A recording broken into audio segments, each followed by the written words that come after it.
place, boy. Yeah. I tell you. We thought our guy was gonna take care of us with this heat. Nope. Welcome to the Midweek Athletes Podcast. Wes, give me my jingle. Let's do it. Da-dum. That stupid ass clap. Hey. We back in the midweek trap. Us and our friends, we're back again. Really bring better beer. All right. What's up, everybody? Welcome back to another episode of the Midweek Athlete Pod. Yes. Episode This is like 22, 23, somewhere around that range. We done lost count. It's hot. It's hot, bro. It's hot. We still need a fan. Yeah. Last episode we was live on location, so please make sure y'all go check out that episode. We really had a lot of fun with that one. This one we back in the trap. Yeah. Still hot. Yeah. Still hot. We got 3 fans on and we shining like a glazed donut. I mean, it could be shining more if you just came on home to us, buddy. Just come on home, all right, dog. we're going to go ahead and switch this topic real quick. Okay. So, but also our tech and audio guy is shining like a glazed donut too. Don't let him fool y'all. So just FYI. Right. So, all right, my brother, what we got today? I figured we could start off with what's been happening. The Olympics just ended. Okay. Team USA men's basketball brought home the gold. Them and the ladies. We can get to the ladies in a minute. Right. Yeah. Track was amazing. There was a lot of memorable moments. Mm-hmm. The 400-meter men's final was amazing. That comeback was crazy. Yeah. The 4x1 men's, I don't understand what happened. And then Sha'Carri was amazing. I can tell you what happened in that 4x1. That first exchange, that dude took off way too early. Like, that messed up the entire thing. So, yeah, that was bad. But let's get to this basketball real quick. So, USA men's and women's, but we're going to start with the men's first, took out France in actually a really good game. Really good game. I mean, what are your thoughts about all that? You know what? I'll start off here. The fact that Rudy Gobert barely played in this game is utterly despicable. It just goes to prove like everything that everyone's been saying about Rudy Gobert. Why is he Defensive Player of the Year? Why does he have so many? I'll say that. Wemby finished second, but I'm watching that game like Wemby actually belongs on this court right now. Wemby's balling. Wemby was balling. But you know, Steph came through at the end, and he really brought it home for us. LeBron was amazing all tournament. Yeah. He was. KD was Mr. Consistency. Mm-hmm. And the person that I felt like turned the game around was Ant-Man. In like that second quarter when they were down, I felt like Ant-Man really came in, gave a spark. Mm-hmm. Devin Booker was huge. And I'll let you touch on Embiid. Truthfully, that game against Serbia, like, Embiid was really a no-show for the first 3, if we're going to be honest. For sure. But that fourth quarter, he was phenomenal. Agreed. Phenomenal. So, I mean, we've talked about it before, how USA, like if they don't get their shit together, like they're going to end up losing one of these games.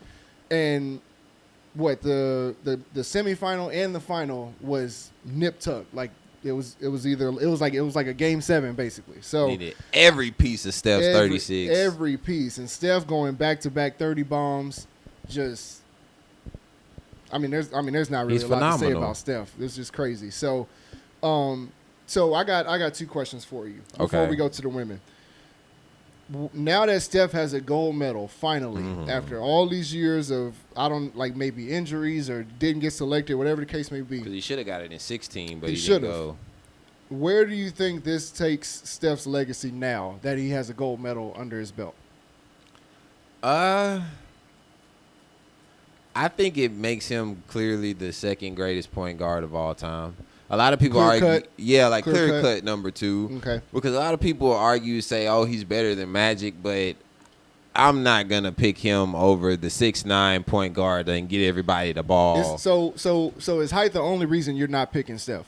Height and skill set. Like if I'm building a team in today's NBA and like I have to pick Magic or Steph, you would think pick Steph, but in today's, I'm picking Steph just because how you space the floor. Right, but I feel like you could also do that with Magic because Magic you would just have to construct like that, the team differently. Like instead of having Steph be the center point of your shooting, for if you take Steph, well, if you take Magic, you just make your wings and your bigs the center point of your shooting, and you just pass the ball all day. It's like exactly the same thing Jokic does, except you're doing it at the point guard position. You can go either way, but I mean, we talk about eras and we hear everybody talk about eras and stuff like that, but I feel like if we're going based on today's, I'm actually gonna go Steph, just because of, like I said, the shooting, just the shooting, spacing the floor. I mean, there's no hand checking, so he really can do whatever he wants to.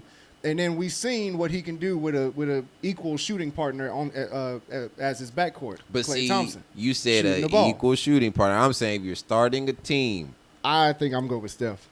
Go with Steph. In today's NBA, I think I'm going to go But then Steph. how would you construct the rest of the team around him? To be able to have floor spacers around him.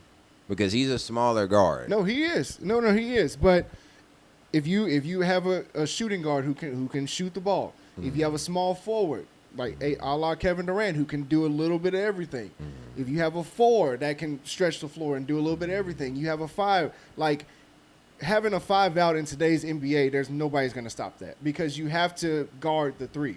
You have to assume that everybody can shoot the ball. Correct. If you have Magic out there, I would, and this is no disrespect to Magic, but it would be easier to guard in a way because Magic passes the ball, one of the greatest passes ever, right or wrong. Okay.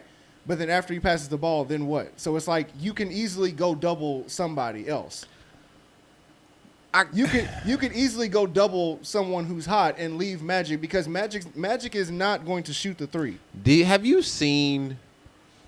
Oh, obviously you've seen it, but Ben Simmons get buckets. As bad as Ben Simmons was an all-star, all-NBA type player. Does he get? And he can't shoot half as well as Magic can, and he was out there getting buckets, averaging damn near a double-double. I'm telling you, you put Magic in that pick and roll and you put shooters around him, yeah, you might be able to double when he doesn't have the ball, but he's smart enough as a player and he's big enough to where, okay, bet, you want to go double? I'm going to swing down here to the block and I'm going to punish you and I'll be able to pass out because I can see over everybody. And the thing is with Magic, at least Magic had some kind of mid-range or something. Ben can't shoot a rock in the fucking ocean. Exactly. And Ben Simmons was dominant at a certain point. And where is Ben Simmons now? Well, that's not the point. That's due to his mental. But when he was playing and locked in, he was a dominant player. Okay, fair.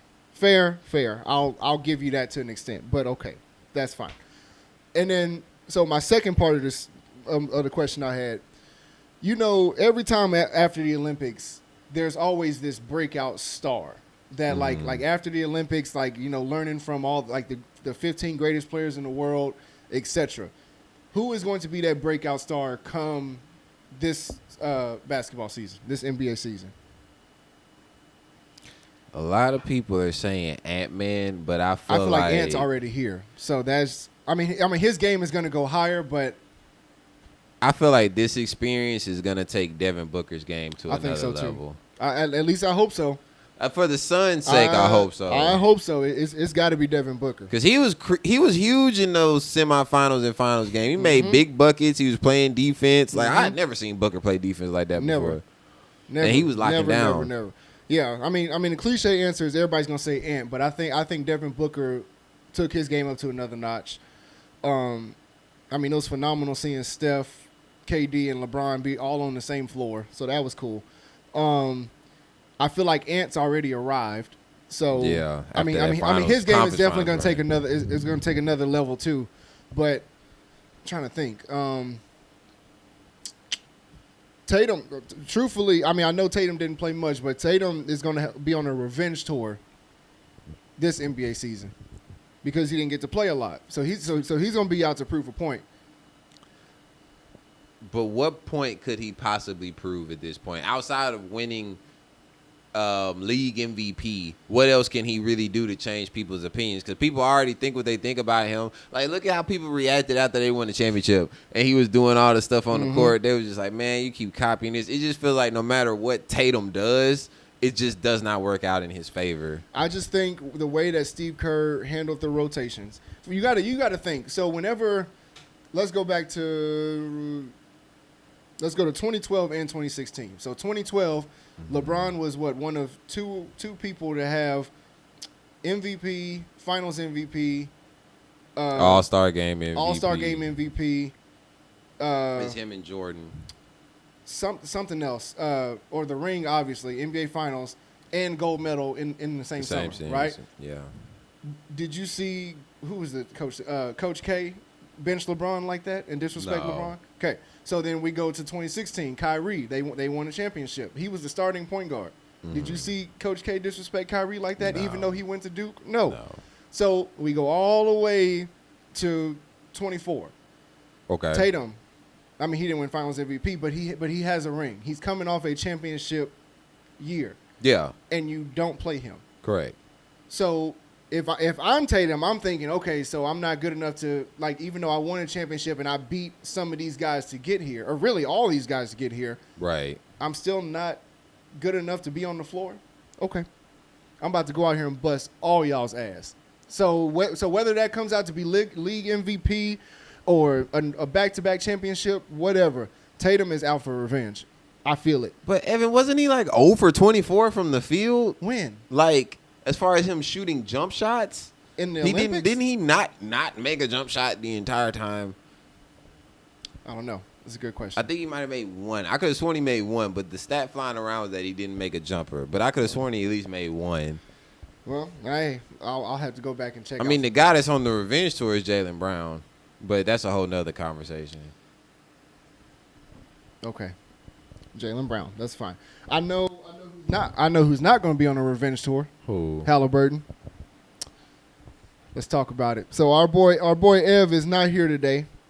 He kind of ducked the smoke from me the other day when I was talking about Halliburton. So I just need to know, Everest, please, I just need to know. When everybody was talking about how come Steve Kerr isn't playing Jason Tatum, how come he's sitting Embiid, how come he's letting Kevin Durant, whatever, yada yada yada. What I need to know is how come Tyrese Halliburton's name was not mentioned in that. That's all I need to know. And how come Derek White got more minutes than Halliburton? But Halliburton is a all-NBA third-team player, right? And he took his team to the Eastern Conference Finals when, truthfully, did you expect the Pacers to get to the Eastern Conference Finals? Because I know I did not. Did you expect Jalen Brunson to get hurt?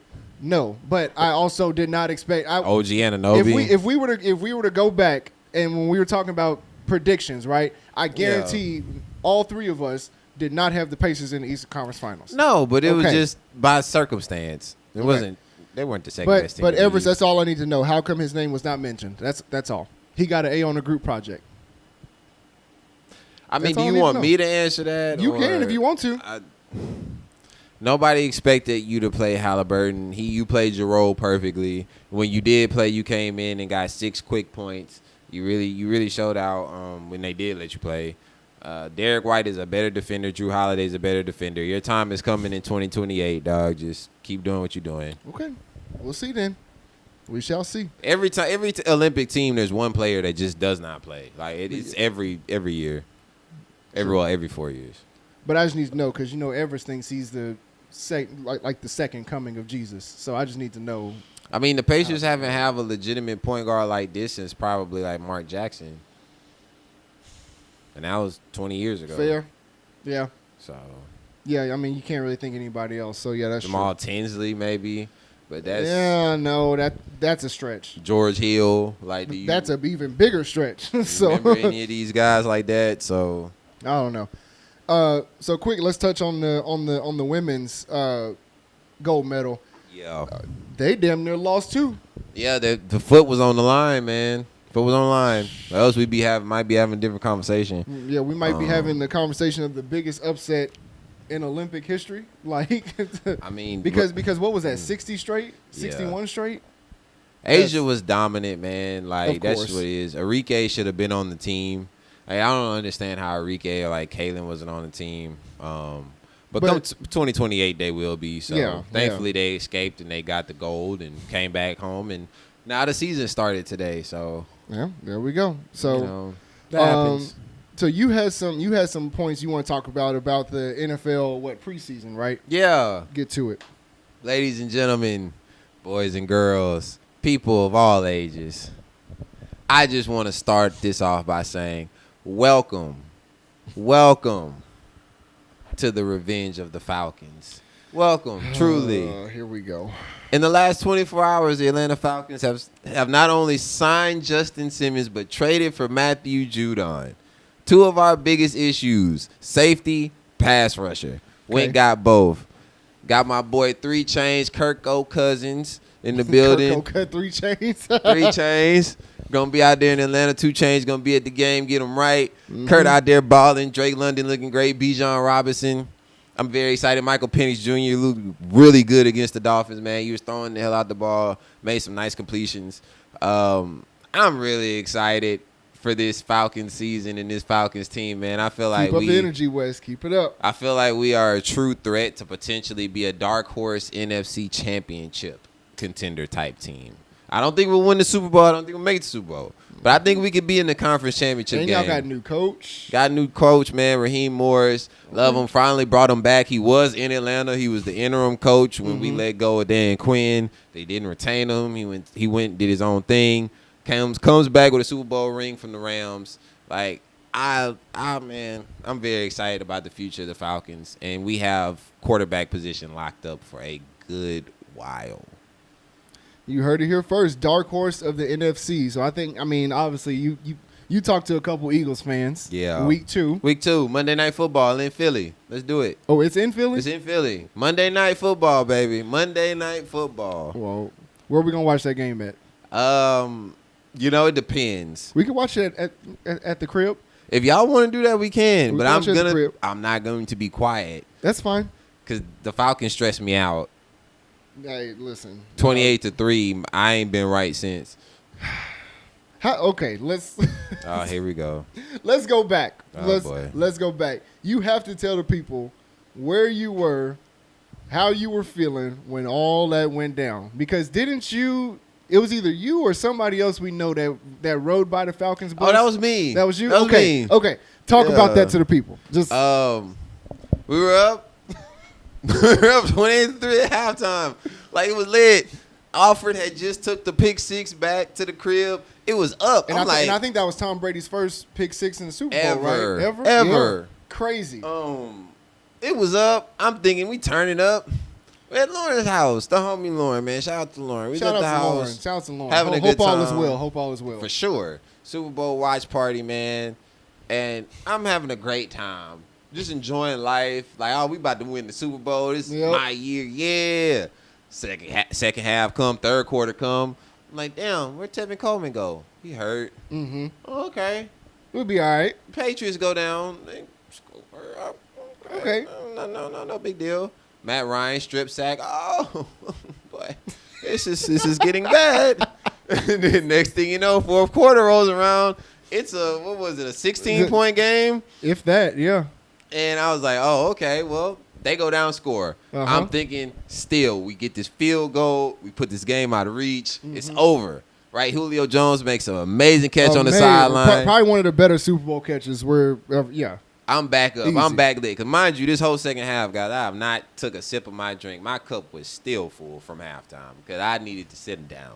And you know what? Never failed to happen. What ends up happening every time this person is in this position, goddamn Kyle Shanahan decided to not run the ball, decided to pass the ball. We get a holding penalty. Then we backdoor decide to throw it again, take a sack. On top of that, then on third down, run a BS screenplay that didn't go anywhere. So now we're out of field goal range for Matt Bryant, one of the most accurate kickers in the league that year. Now we got to punt it back to Tom Brady. And as soon as we punted that ball back to Tom Brady, you know what I did? I walked outside.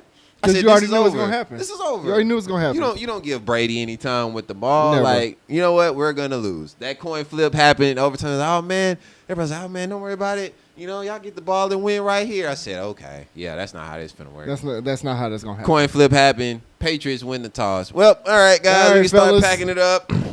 Time to go. Like, it was a great party. Got to go. I was depressed.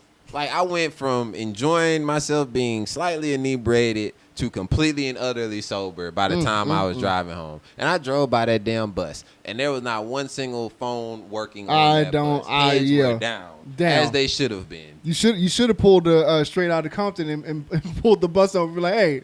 Not even worth it. Not even worth it. And get out there. Hey, open up this bus. Y'all got to live with this. Y'all going to have to hold this L for a while. Yeah, that was definitely one of the crazier Super Bowls I've seen. One of the worst nights of my life. So, have we put that person on the Enough is Enough list? Kyle? Have we? Ben been on the list. Okay, that's what I thought. Okay. Kyle been on the list for a good time. So, we got, not only do we need a fan, we need some kind of board or something up here. Enough is Enough. Enough is enough. So, yeah, so that way we can keep track. Don't tell me nothing about Kyle Shanahan. I'm over this. So back to football. So your Falcons, you think dark horse NFC. Yeah. Who do you think's? Give me a dark horse of the AFC. You know what? Texans fans, don't kill me for this, but I'm gonna say Jacksonville. You think? Jacksonville, like, before CJ broke out last year, Jacksonville was supposed to be that young, up-and-coming team. Trevor Lawrence took them to the playoffs. But now I feel like Jacksonville is underrated. Like, Jacksonville does have talent. They do have wide receivers to get the ball to. Yeah, they lost Calvin Ridley, but Calvin Ridley wasn't really clicking for them like that. I feel like Gabe Davis was a good pickup. It's a good pickup because it makes Christian Kirk like the true number one again, which he already was from targets. Evan Ingram is solid. You got ETN who can do everything. Yep. So I feel like it's Jacksonville. They're solid. They are solid. Because I don't see any other teams being like a dark horse that we don't know about or think that much about. I'll agree with Jacksonville, but I also just feel like this team can, or this person, I'll say, can finally get over the hump. 8 ball. All right, my Baltimore fans, so Willie and listen, I'm going to rock with y'all on this take right here. I need Lamar to get it done this year. Come on, Omar. Got to get it done this year, Omar. I need Lamar to get it done this year. No excuses. He got Derrick Henry. Didn't he get another receiver, or am I? They still have Rashad Bateman and Zay Flowers. Okay, well, anyway. And Andrews. I need y'all. I need 8 ball to get it done. I need 8 ball to get it done. So whatever y'all got to do to get that done, I finally feel like he can challenge Mahomes a little bit. I think so. So come on now. I'm with it, man. Come on. That was my I'm pulling for you. Last week, Ravens win the Super Bowl, so I'm fully here with it. Okay. Which I didn't even give my hot take last week. Do you have one? Yeah, I did. What is it? Saints are going to win the NFC division. NFC South? Yep, NFC South. And I only wanted to say that just to piss you off. So if the Saints win the NFC South, you got to wear a Saints jersey on the next pod. Deal? Oh, okay. So after they clinch it. Okay. So bet Falcons win the division. You got to come on home to the team. Like, come on home? Oh, yeah. Come on home. You heard me. If they win the division. Yeah. Deal. Oh, bet. Deal. I'll do it. Deal. Camera with it. Deal. Yes. Deal. I'll do it. Ladies and gentlemen, Saints, don't let me down. 18 please. weeks until you see the reveal of the bald head. Professor Xavier, Professor Vaden. Saints, here we go, baby. Saints, I'm begging you. Listen, Saints, I'm pulling up when y'all play the Browns. Please don't let me down. Please. Okay. I just need y'all to just challenge the Falcons. Do whatever you got to do to make sure they don't win a division. That's all I ask. That's not going to happen. Please. That's all I ask. So, you know damn well y'all the third best team in that division. But all right, hey, man, ride with your team, man. Ride with who brought you. They actually kind of look good in preseason. I know it's preseason, but they didn't look half bad. I was impressed a little bit. Y'all don't even like y'all quarterback for real. Hey, well, guess what? As long as he don't be out there throwing the ball like Willard, then we're good to go. What's going on with Alvin Kamara? Isn't that situation really odd what's going on with him, but nobody seems to say anything or know anything or talk about anything? It's kind of odd. But, hey, it's whatever. Hey, what happens in New Orleans stays in New Orleans. We'll just leave I bet. I'm just playing. I bet. I'm joking. So next one. So our Astros. Yeah. 8 in a row since the watch party, since the live pod, which, again, y'all go check out that latest episode on YouTube. 2.5 up on the Mariners. 2.5 up. 8-game win streak. Bats have finally woken up a little bit. If the playoffs were to start today, yeah, they would get Kansas City as the 6th seed, which they've struggled against Kansas City. Yeah. So I think I looked at it. Baltimore was 1. Yep. Whoever wins the AL East is going to be the 1 seed. Baltimore was 1. Cleveland was 2. Let me see if I can find it. Yep, here it is. Baltimore 1, Cleveland 2. We were 3. Yep. Yankees were 4, which I feel like they're probably going to drop now since Jazz got hurt. Yeah. Minnesota's 5 and Kansas City was 6. Who's at 7? It's only top 6. But 7 I don't know. Oh. I only took the screenshot of this. And then in the NL, 1 obviously the Dodgers, 2 Phillies. Yep. Phillies have been rolling. 3 Milwaukee Brewers, which I didn't realize they were that good this year. I think they just lost Christian Yelich to back surgery. Yep. So he's out for the year. Diamondbacks are 4, Padres are 5, Atlanta Braves are 6, which I figured the Braves would be a little higher. Well, remember, but they've been hurt. Exactly. So yeah, I mean, if the playoffs ended today, I think we're in a good spot. I don't like that matchup with Kansas City. I don't either, but I mean, I would. I guess so. Because the problem this year is we're not a high enough seed to like get an easier matchup. To get the bye or whatever. Yeah. Like that's the way, because we're not catching the Yankees or Baltimore, whoever wins that division. We're not going to catch them. At Cleveland, I think it's possible, but it's not likely. Yeah. We match up better with Cleveland than we do Kansas City. No, we do. So I mean, Kansas City got some weapons. Bobby Witt Jr. might win MVP. Probably gonna win MVP in the AL. But the crazy thing is, I mean, we're still the 3 seed even without Kyle Tucker, even Correct. without Verlander. Who knows when they're gonna come back? So I'm hoping by October we can merge them back into some kind of rotation. So because I wouldn't want to go into the playoffs right now. If we went in the playoffs with this pitching rotation, against Kansas City, it's gonna be a sweep. I mean, if we could fast forward to like the 6th inning, we'll be fine. Right. But getting there is the entire problem. Yeah. So so I'm hoping and praying that by hopefully next month we can get both of them back into some kind of rotation. Hopefully and go into the playoffs full force. Correct. Here we go. Because our bats are gonna have to carry us in the postseason. They've been carrying us right now. They've been carrying us right now. So hopefully it could stick. And I like Hunter Brown. Hunter Brown has been like pitching better. No, he has. That. Blanco's been pitching great. Valdez has been pitching great, but it's always his thing come postseason. Wasn't it Corey Seager that hit the bomb? Lighting his ass damn up. It. Lighting we him almost up. had it. Yep. So, which Rangers fans, y'all aren't even in the top 6. What's Hey man, it's just one of those miracle years they had last year. Hey, well, like I said, Rangers fans, y'all got lucky.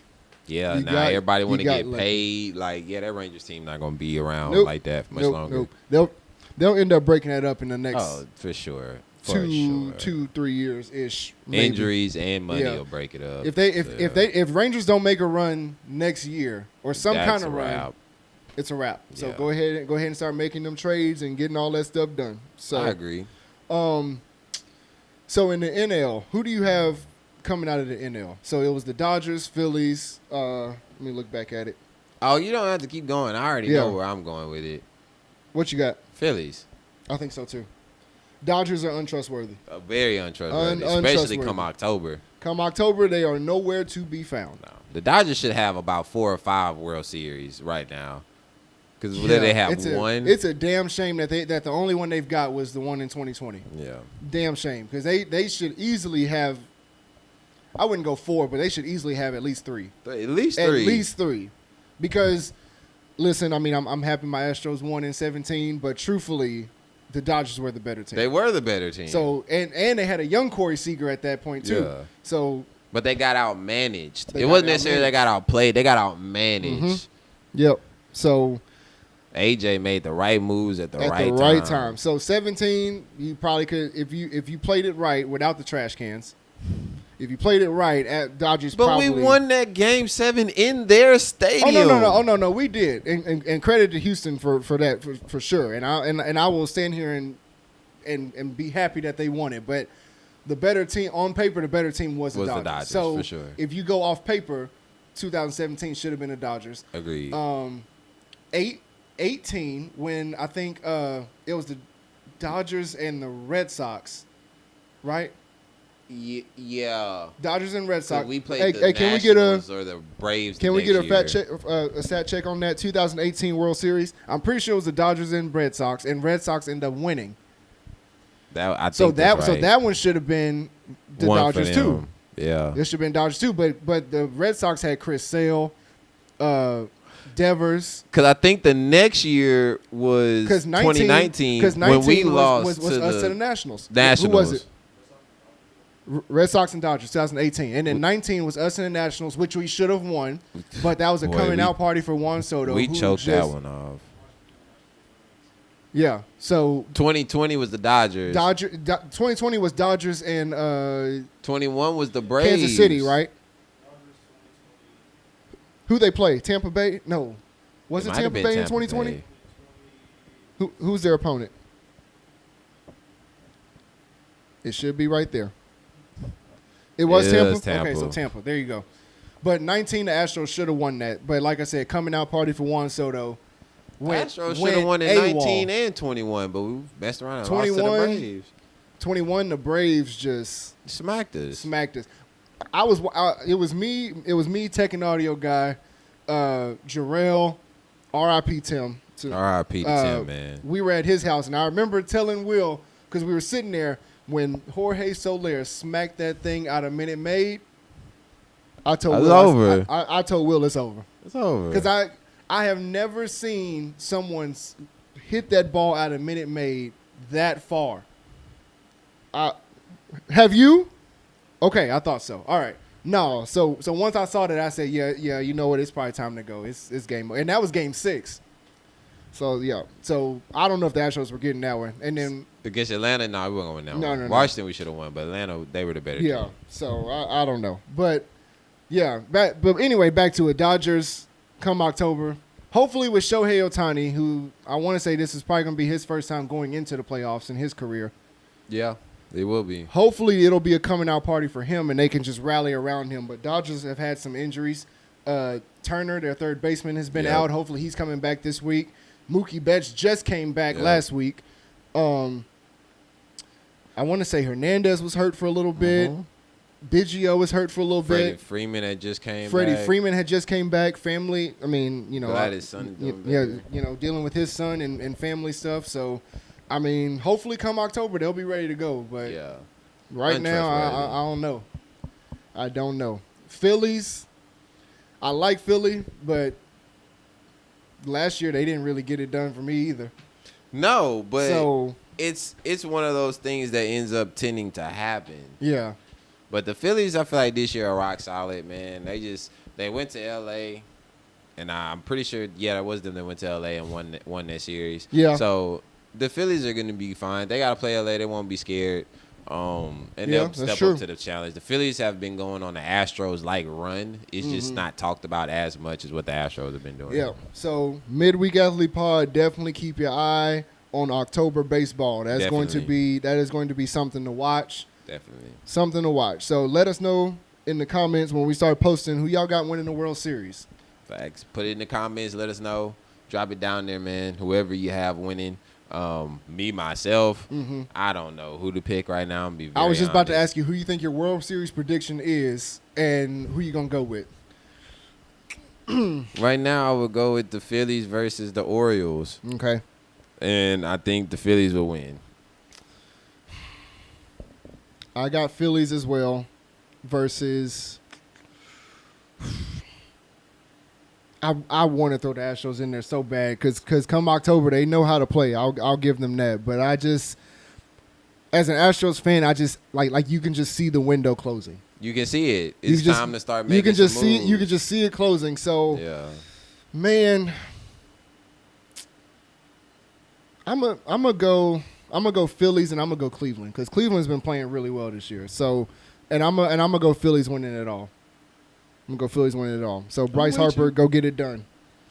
Oh, man. Bryce Harper, get it done. Excellent. So, but I think that's all the time we got. It's a shorter episode today. It's hot. Definitely. We sweating. Obviously we got work in the morning. Our tech and audio guy's trying to kill us. He is. So this schedule is unbearable. I can't keep working in these. Would you like something to say? Here, come on. Okay. Sorry, our tech and audio guy's a little shy today, but it's all good. He said, talk to y'all later, guys. But anyway, man, thank y'all for tuning in to the Midweek Athlete Pod. Make sure y'all check out our latest episode. We were live on location. Shout out to Carbach Brewery for allowing us to do that. Shout out to the Astros watch party for allowing us to, mingle with the fans. Shout out to Orbit pulling up on us. Absolutely. So, yeah, definitely go check out those videos, man. We had a great time. We're looking to do some more watch parties. Spin the wheel slowly, guys. Spin the wheel slowly. So yeah. Anyway, but we signing off. I'm Evan. West. Peace. Buy us a fan, please.